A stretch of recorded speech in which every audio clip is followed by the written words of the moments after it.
I travelled the length and breadth of this country. I did meetings in every major city.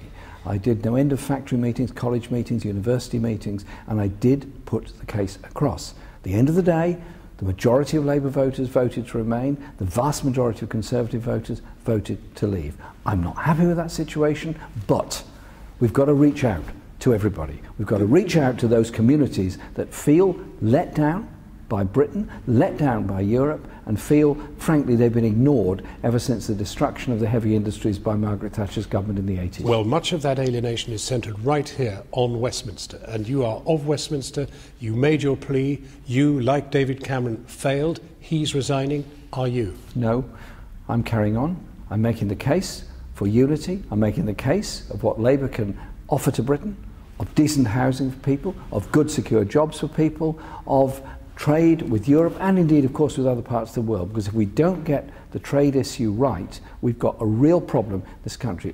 Already, since the Leave vote, there have been financial problems and they're probably going to get considerably worse. We need to have a government that doesn't heap yet more austerity on the poorest people in this country, a government that is prepared to intervene to protect jobs and industry. Well, the inevitable consequence of today, with a resigned Prime Minister, is that there will be a new Prime Minister, presumably not of his particular outlook, but somebody more sceptical of Europe.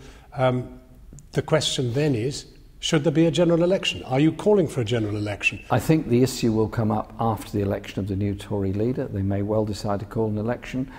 That will be... Yeah, but are you pressing for one? I mean, shouldn't the British people... What the British people need now is stability. Is stability to retain those jobs, stability to protect those working conditions, and we need a plan from this government now on how they're going to approach the negotiations for leaving the European Union before they invoke Article 50. Your party is split most divisively over you.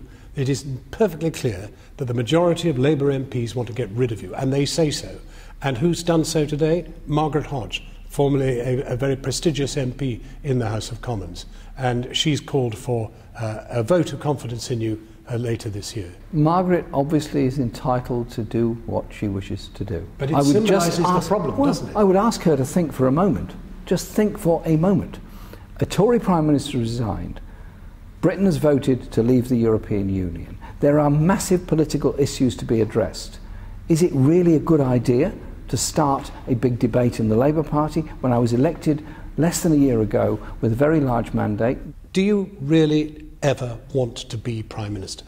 I mean, with the appalling burdens that it inflicts upon you and your way of life. The burdens it inflicts on people who suffer under this government or any other government that doesn't provide the housing people need, that doesn't provide the schools they need, that doesn't provide the hope they need, is far worse. Of course, I want to lead this party.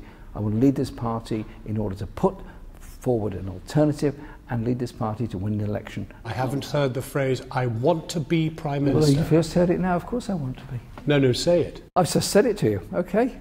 I want to be Prime Minister. No, I've just said it to you, please. This isn't a school game. No, but I have asked you that question. I've answered the question. I'm leading this party to win an election, and therefore I'll be Prime Minister to do that. Thank you.